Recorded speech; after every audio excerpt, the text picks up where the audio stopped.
Business as Mission sa Entrepinoy Espesyal tuwing Lunes, alas 11 hanggang alas 12 ng tanghali sa 702 DZAS FEBC Radio TV. Nagpapatuloy po ang Entrepinoy Espesyal dito nga po sa Business as Mission Philippines, ang special feature ng ating programa tuwing araw ng Lunes. At ako po ay blessed, ang 702 DZAS family ay blessed to have our special guest mula po sa Executive Optical. Magandang araw po, Ma'am Ruth Uy. Magandang araw din. Kumusta po kayo? Mabuti naman. Salamat sa Panginoon. Kung kayo po ay familiar sa talagang institusyon na po, ang inyong negosyo, Executive Optical, para sa mga kagaya ko na Gen X, pero sa mga bata, EO. Yes. Tama. Opo. Gusto po naming malaman, maintindihan, syempre, of course, along with the experiences, yung kabutihan po ng Panginoon sa buhay po ninyo, sa inyong pagninegosyo. Pero bago po yun, kailan po nagsimula ang EO? It was the 1970s or late 60s. Binata pa yung asawa ko at that time. So when I married him, he already has that optical in Catalonia, Sampaloc. Sa Sampaloc nagsimula. Yes. Aba, history talaga ito, no? And binata pa lang siya, yun na yung kanyang bread and butter. Yes. At si Ma'am Ruth po. Ano lang, job of all trade, master of none. Pero kayo po ay nag-aral. Yes. The Lord led us, my life in a very different way. Mm-mm. I long to be a missionary. And then, but the Lord led me to Bible school, BSOP. Okay. So, paano po kayo nagtagpo ni Sir? Church, St. Stephen Church. Pares kayo ng church. Pero medyo malayo pa ang BSOP, ang Karuhatan at ang Sampaloc. But after my graduation naman yan, then I teach in St. Stephen. And then we go to the same church, St. Stephen Parish. St. Stephen, yeah. Okay. And then, nung nagsimula po kayong family, dire-diretso na sa Executive Optical. Yeah, Opo. diretso na. Kamusta po yung mga experience po ninyo noon? Yung natatandaan po ninyo na humble beginnings po ninyo? Yun na nga, nag-start muna siya sa Catalonia. And then from there, my husband became a Christian. Kasi sa Sampaloc University Belt, nandun yung University Baptist Church, Okay. UBC, sa Moraita, and there is another church by Dr. Honeywell. And these are his patients. They come and share. And Campus Crusade come over also. He doesn't like to accept. Feeling na piloso po siya. And then, at the end, Campus Crusade Henry Tan challenged him.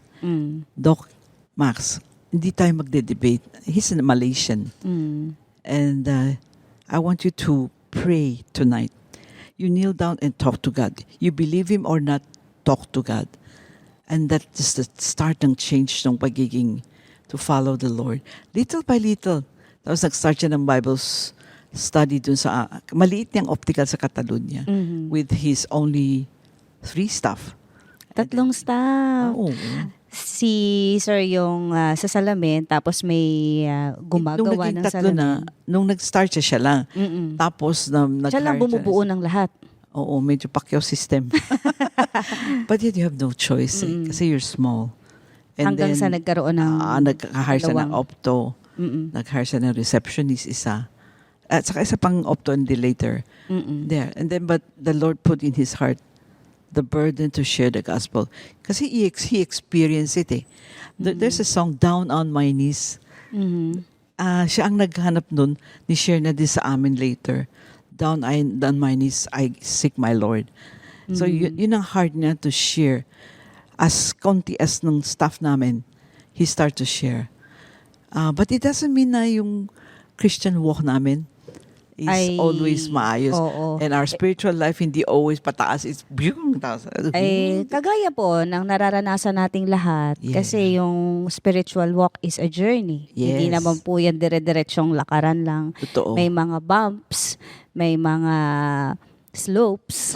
Oo, totoo. May bukol ka pa. May bukol pa. Lalong-lalo na pag nagnenegosyo ka. Oh yeah. Tsaka hindi pa kami yung very deep in the Lord. So sa negosyo, maraming things you have to decide. Ganito ba o hindi? Tama ba ito o hindi? Yeah, but the Lord has been very patient with us. And was there a point in your business po na naisip po ninyo, ako sa dami ng competition at that time, di po ba? May mga malalaking optical na marami yung pumupunta. Naisip niyo po ba, baka dapat mag-iba na tayo ng ibang negosyo? Mag-iba na tayo ng negosyo? Siya, wala siyang naisip na ganun. Tala tuloy-tuloy na lang at this point. I don't know, maybe yun talagang gusto niya since the beginning Nung tapos siya ng high school. So nakakoncentrate siya talaga dito sa optical. To make it big, it's not even part of his dream. Talaga. Just, sige lang. Kasi tinuro sa kanila maging masipag, maging matipid. Yun ang tinuro ng mga tatay nila sa Quezon. Na natutunan niyo rin. Took me a while. Talaga po. Siya talaga ang matipid, masipag. Oo. Pero kayo ang manager. Kayo ang nag-manage ng money. Alam mo, pag gano'n ang business mo, family business, hindi mo pwedeng si Ruth ang manager, si ganito. Wala kami dalawa. Basta siya lang ang boss. Kami lahat parang employed gano'n. Yeah, you have to follow him talaga. And along with the business na minamanage po ninyo, yung family po. Ilan Yes. po ang inyong naging I have anak? 2 kids only. Wow. At nakatulong po ang mga bata. Now they're big, oo. But since they were small, kailangan magbantay ng tindahan yan. Kaya small pa siya tinuturuan namin. Magbakasyon daw, lahat ng kaklase na kung saan napunta. Kami, ang finance is very small pa noon. Sila nagbabantay. Babantay ng tindahan. Kahera ka. Pero yung dalawa, training namin is kahera talaga. So, yung mga staff, minsan nagwo-worry na mag-short ba tayo? Kasi sila nagbibilang ng pera. Yeah. So, after school, they go up to the house. Then, kung wala, dyan sa baba, nagtitingin. So, that's how they learn. So, typical na negosyanteng Pilipino. Nasa baba yung pwesto, nasa taas yung bahay. Yes. Ganun nga kami. Nakakatuwa, no? Yung isipin na dati ganito nagsimula ang EO, pero salamat sa Panginoon sa pagpapala niya na hanggang ngayon, since 1970s, ngayon po 2025 na, ilang generation 26 na tayo, Jo. Ay, oo nga pala, 2026 na. No? Nakailang mata, pares na ng mata ang natulungan ng EO para maging maliwanag ang paningin.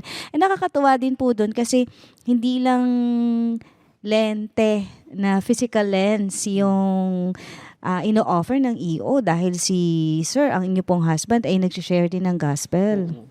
Oo. Nung naging Christian siya talaga, very aggressive siya. Alam mo sa Moraita, merong jeep na Moraita Divisoria. Opo. Okay. Sabi niya, nag-usap kami kasama yung optometrist niya. But bakit tayo hindi makapag-share sa kanila? So, dumating idea na, have you been born again? Oh. So, ewan ko kung makikita niyo, no, that was in 1970s, 80s. May mga sticker na reflectorized na orange. Nagpagawa siya. Tapos kaming lahat, yung opto niya, kaming taga-dikit. Sa mga jeep. Sa jeep. Pupunta kami sa kanto ng Moraita. Tapos yung Pipa Redis pa yun. Tapos sasabihin namin, Mama, pwede ba maglagyan? Ang mabait naman ng mga tsuper noon So, Lalagyan naman. Have you been born again? Gusto na yun yung pang-start ng tao mag-isip. Tapos nung huli, yung maglalagay kami, sabi nung jeepney driver, hindi ba pwedeng pakidagdag, barya lang sa umaga? Kaya nilagay namin, barya lang sa umaga, have you been born again? Diba? Nakatulong pa kayo, dalawang purpose At that time, pa. sikat na sikat yung have you been born again. Wow. Sa kanila, sa inyo pala galing yung tagline Hindi na sa yun. amin. Actually, may nag-start in the church or something. He just like the way it was I-pick it said. up. Tapos idinikit sa mga have you jeep. been born again? Reflectorized orange pa. For sure, yung isa sa ilan sa mga nakakapakinig sa atin, nakabasa nun at na-challenge. Well, God knows who. Yeah. And nagpatuloy po yung ministry sa negosyo. So, paano niyo po habang lumalaki po yung business, ganun pa rin po yung mindset ninyo na ibahagi yung gospel sa mga kamanggagawa po? Yeah, it's there, but there was a period of time so discouraged kami. So, there is a period of time, parang relationship sabi, Lord, diyan ka lang. Diyan ka lang. Talaga. Oo, so 10 years. Talagang may halong galit, may halong disappointment, mayroon ganun. But the Lord has been merciful, very merciful. Nung you start to feel empty, araw-araw nagtatrabaho ka, parang para saan ito? So mainit ang ulo ko. Sabi ko, emptiness in short, it's very empty. So Maybe the Lord is parang Yes. may pinapagawa siya. Yes. Nung ika-10th year na, niya. I start to feel, I want to come back, Lord. I want to come back to you. The whole family is not going to church, no Sunday school yung mga anak ko. They didn't grow up with Sunday school concept. But they study in a Christian school, St. Stephen. And you are, and you went to a Bible school. Yeah, could you imagine that? Sabi nga nila, nasa-shock sila, you, Bible school, you married a businessman. Sabi ko, the Lord leads in different ways. Yes. Okay. And then, after 10th year, I'd like to share this kasi, for Christians to be very careful. When I go back to the church, ang tanong niya sa akin, ba't hindi ka nagsaservice? Bakit ang tagal mo nawala? Bakit wala ka sa ministry? Sayang naman ang binigay ng Lord. You know, I feel bad. The more guilty, I felt more guilty. Not until only two, my mentor, only two, one man and one. If I tell you the name, you know, it's our ninong sa kasal sa United Neon. And Lim. And si Lim, Bertram Lim. And my sort of mentor when I was in high school, Gloria Way. Hindi sila sabay nung nagkita kami. You know, when Bertram Lim saw me, unang tanong niya, how are you? Sabi ng heart ko, I think I heard the voice of God asking me, how are you? I know you're in pain. Very sincere. Oo, tapos yung si Gloria Way.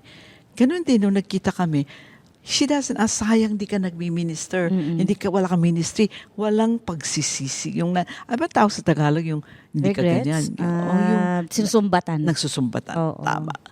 Ang sabi niya, how are you? Sa Chinese, di chungwalo. Talagang sabi ko, Lord, I'm coming back. I'm coming back. And I felt His love. Hindi niya sinabing 10 years ka ha. Sa Chinese parang, yanwa. Yung parang, wala na. Sirang-sira ka na, parang ganun. Wasted. Tama. So, that's the start of, mabalik naman kami sa Christian work. And BAM helped me a lot.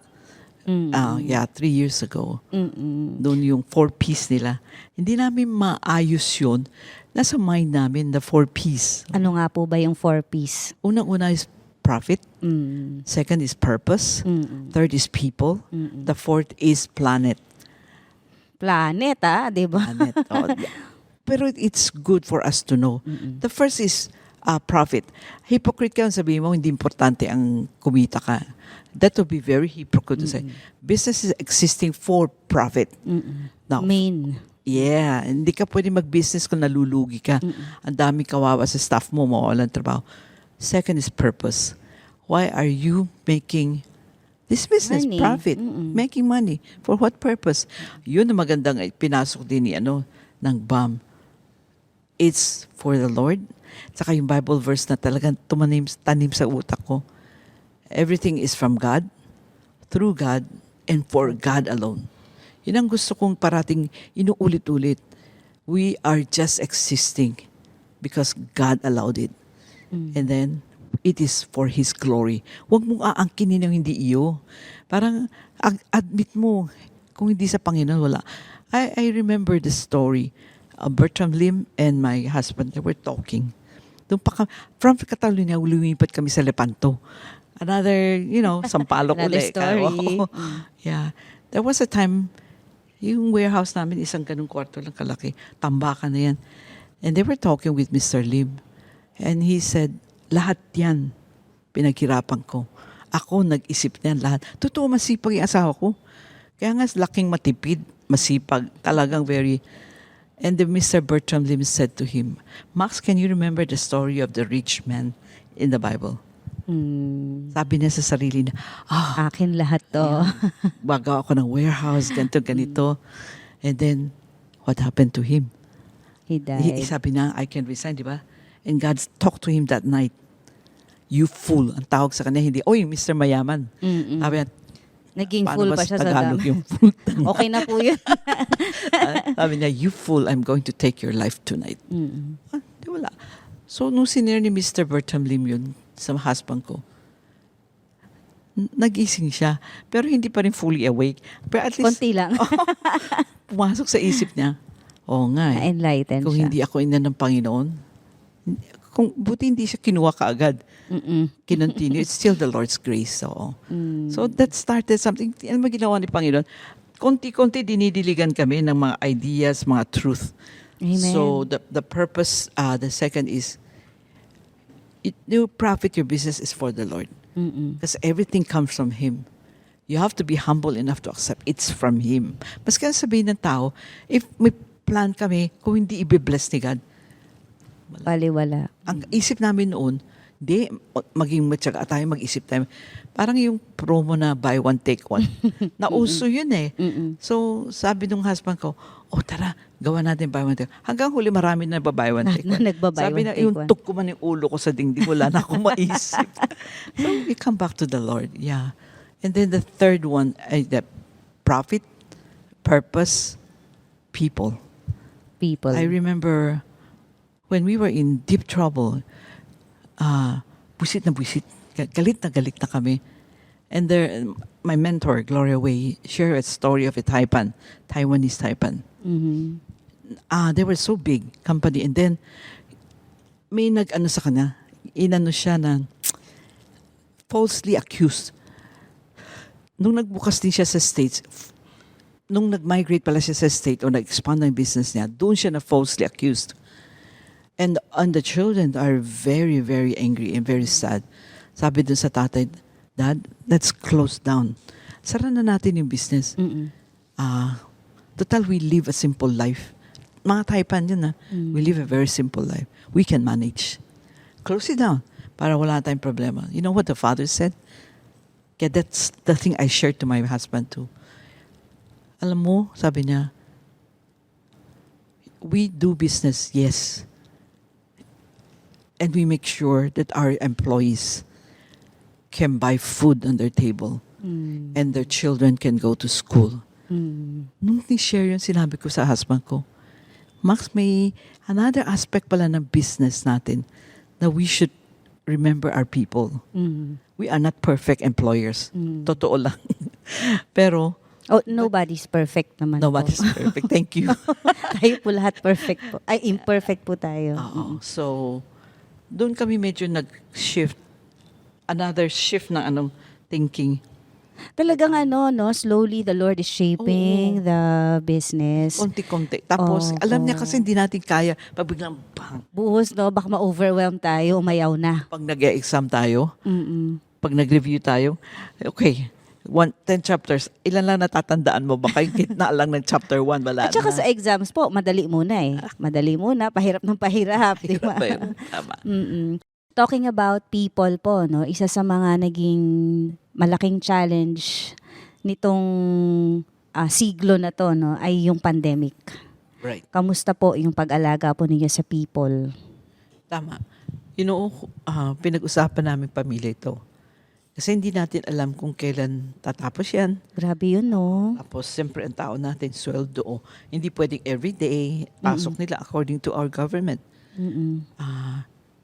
We, as a family, decide tuloy tayo as a simple life.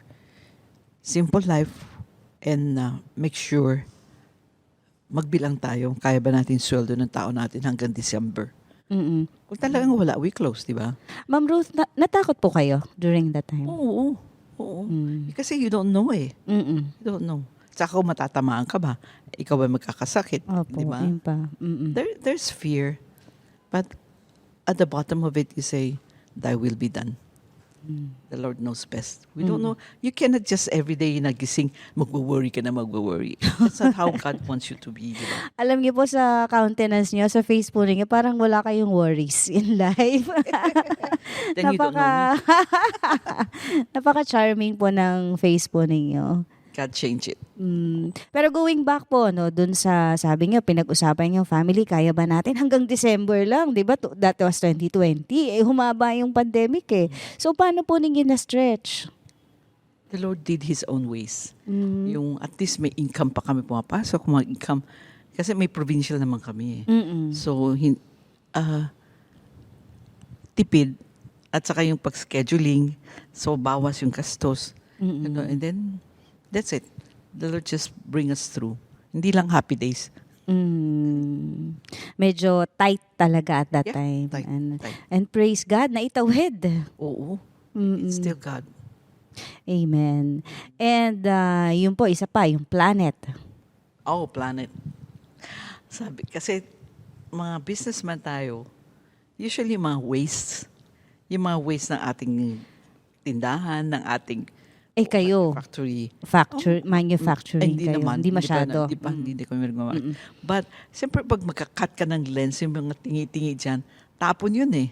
Marami din kaming waste papel. Yeah, mga ganun. So, inano ng BAM sa amin, you should be responsible people who takes care of the planet. Tapon mo sa tamang lugar. Hindi magka-clog, hindi yung ganun. And I find that tama. Kasi if the Christian businessman will not take the first move to do it, ano i-expect mo sa iba, di ba? And we are responsible. Inabili man ni God, di ba, kay Adam and Eve. Take care of the earth. Marami lang buting-ting pag magaganon ka. But you have to follow. Try our best, try. We are not perfect talaga. Even up to now, we are not a perfect company. It's all God's grace. Amen. At lahat po tayo, salamat na lang sa Panginoon, nabubuhay tayo sa ilalim ng grace ng ating Diyos. And nakikita niya yung effort ng ating mga puso na paano sumunod sa Panginoon. Lalo na po sa pagninegosyo, napakahirap po nun. Totoo. Kaya po, we look up to you, yung paano po naging mabuti ang Diyos sa inyo pong negosyo. And hinahangaan ko po kayo kung paanong ang Lord ang nagbigay po sa inyo ng maraming grace para ingatan yung executive optical na ang executive boss ay si Lord. Yes. And even this facility, may kwento po kayo tungkol sa miracle ng Panginoon. What do you mean? Ito pong building po ninyo. Oo. Hindi namin akalain. Balang araw marireach namin ito. It's not like Taipa na hindi. Malayo naman. Pero could you imagine from Sampaloc na kahoy ang bahay? Lepanto kahoy ang bahay? And then the Lord would, move us little by little. All I can say is we owe it to the Lord. We owe it to the Lord. Kasi step by step, what do you mean? What I mean is, inalagaan niya kami. Yung grace na sinasabi mo, hindi siya nagalit sa amin. I forgive. Basta nag-confess ka, He forgives. And He give us guided more grace. you. Nag-guide ang Diyos sa inyo. His words are very important. Like, yung sinasabi nga, in everything, it's from God, through God, and for God. Yun na talagang ano namin ngayon. And my husband, before he passed away, meron Kailan siyang po nag-pass away si Sir Max? Lately, last year, October. Okay. Yeah. Meron siyang nagugusto na verse, as for me and my house, we will serve the Lord. Alam mo, kuripot yan eh. Saka naghahanap ng mura. Pero when he saw that in the States, he told my daughter, bilhin mo yan. And I didn't know as I was not with them. And when it came to our house, nakita ko, then I got to understand his heart. So now, I put that Bible verse in the middle of the house that my children, my grandchildren can see. Kasi next na yun eh. And that is passing on the legacy. Yes. Yes. Ngayon po, ang mga anak po ninyo sila na. Kaapo. Ang busy. Oo. And I don't know how they would love the Lord. We don't know. But at least they know the heart of my husband. Mm. As for me and my house, we will serve the Lord. It doesn't matter how big you are, no, how small you are. We will serve the Lord. Mm. And I saw that in Bertram Lim. Bertram Lim influenced us a lot in our business thinking, the right direction, through the grace of God.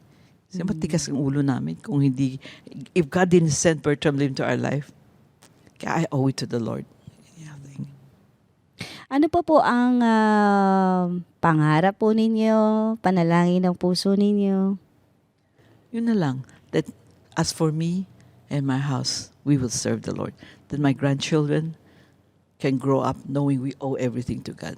Mhm. Yeah, and then ask the Lord, what do you want us to do now at this stage? If we have to go back to simple life. Mhm. As long as when we go to heaven, our Father will say, welcome home. Mm. Yun ang gustong-gusto namin. Welcome Good home. and faithful All of this, hindi mo servant. madala. I saw in my husband, may nadala ba siya? Wala. Pero he was able to go home. That's what he always longed for. I want to go home, sabi niya. Mm-mm. And he passed away peacefully. Peacefully. Thank God. That's another grace. Oh. Mm-mm. Yeah. At the end of everything, it still belonged to the Lord's. Who are we?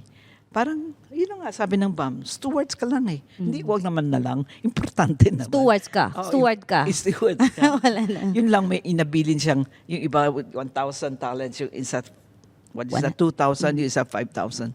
Sabi ko lang sa anak ko, we may not be the 1,000 now. We are not the 5,000. Where we are, let the Lord use it. And we will be accountable to it. Napakaganda pong closing remark po niyan na Miss Ruth. Pero meron po tayong mga kaagapay ngayon ng mga batang negosyante. Nandun po sila sa stage nung beginning years po ninyo. Ano pong mapapayo po ninyo sa kanila? Don't be afraid to come back to the Lord. Our enemy is very good. And even the enemy will use other people na bigyan ka ng guilt conscience. Bakit ka ganyan ba? Come back to the Lord. If we confess our sins, He is faithful and just. He will forgive us. And the Lord will always remind you, I love you. Not in that exact words, but say, for God so loved the world. Yun ang verse na nag-open my eyes to accept Christ. High school one ako. For God so loved the world that He gave His only Son, that whoever believes in Him should not perish, but have everlasting life. Yan ang mga chapsuy na sa buhay ko. pag sa edad ko ngayon, 70, you look back, oh, fingerprint of God, fingerprint of God, fingerprint of God. Dati hindi niyo pa po nakikita, no? Yeah. Pero ngayon nagre-reflect na siya. Nagre-reflect na kayo sa mga naging karanasan po ninyo. Yeah. Andun lahat yung handprint ng ating Yes. Panginoon. Yes. Mm-mm. Tama. Naku, ang dami ko pang gustong itanong po sa inyo. Sobrang napagpala po ang aking puso and I'm sure pati po ng ating mga kaagapay. Thank you so much, Ma'am Ruth. It's a humbling experience to share what God has done for us. And will continue to do so. Marami pong salamat. Thank you po, Ma'am Ruth. Siya po ay sila po ang galing sa pamilya ng EO o ng Executive Optical. At dito na po nagtatapos ang programang Entrepinoy Espesyal. Salamat po sa ating production team, si Bong Chica, si Aileen Valdez, si Benji Musura, at salamat po sa ating mga kasama dyan po sa Bocaue Transmitter Site. Ako po si Jo. Magandang araw po at pagpalain po ang bawat isa sa atin ng Panginoon.